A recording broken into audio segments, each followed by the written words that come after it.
civilians.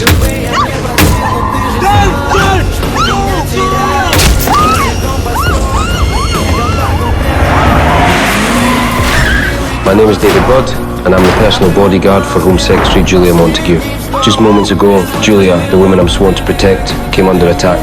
Bullets pierced through the bulletproof glass, killing our driver instantly. In the back seat, Julia was paralysed with terror, helpless as a lamb to the slaughter.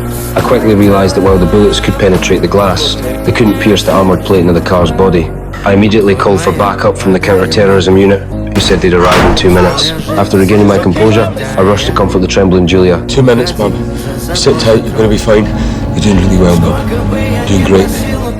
Gripping her hand tightly while calling for support again. Command confirmed they'd dispatched an armoured police vehicle.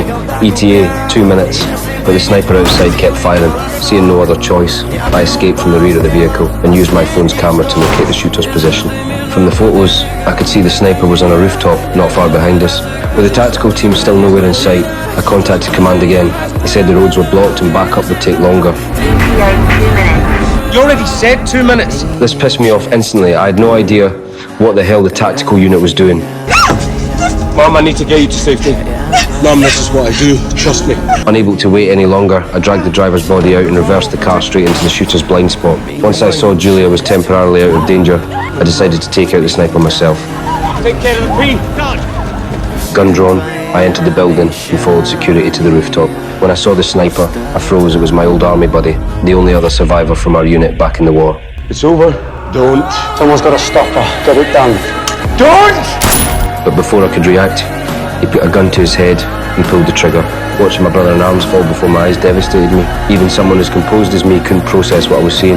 I couldn't understand why he would attack Julia. Julia was taken to a safe house. On my way back, I couldn't shake the feeling that something was off about my buddy's death. My instincts told me this was far from simple. Until I figured out what was really going on, I hid the pistol I'd brought back from Afghanistan behind a loose floorboard. If the police discovered the shooter was my war buddy, I'd be in deep trouble.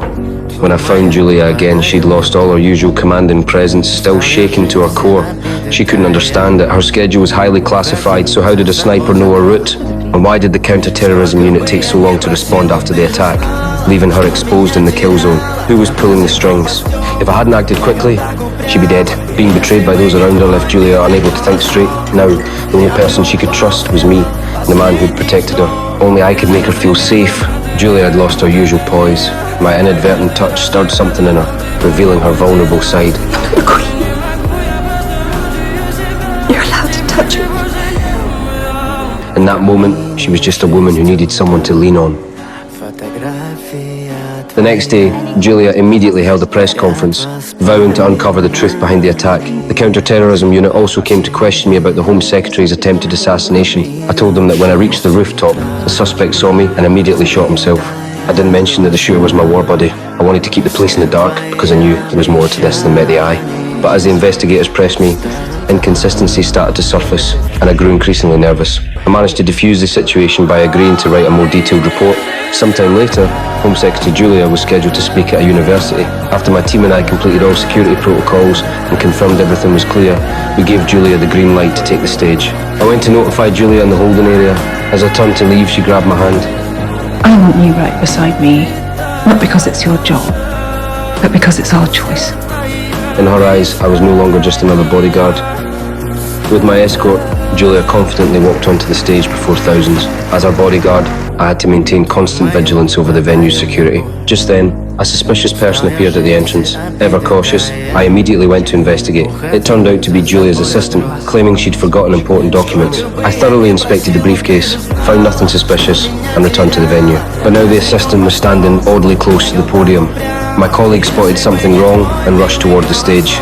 Seeing this, I sprinted forward too, but I was a second too late. The bomb detonated before I could reach the podium. The massive explosion knocked me to the ground. When I came to, ignoring my own pain, I struggled to my feet. In the devastation, I found Julia unconscious.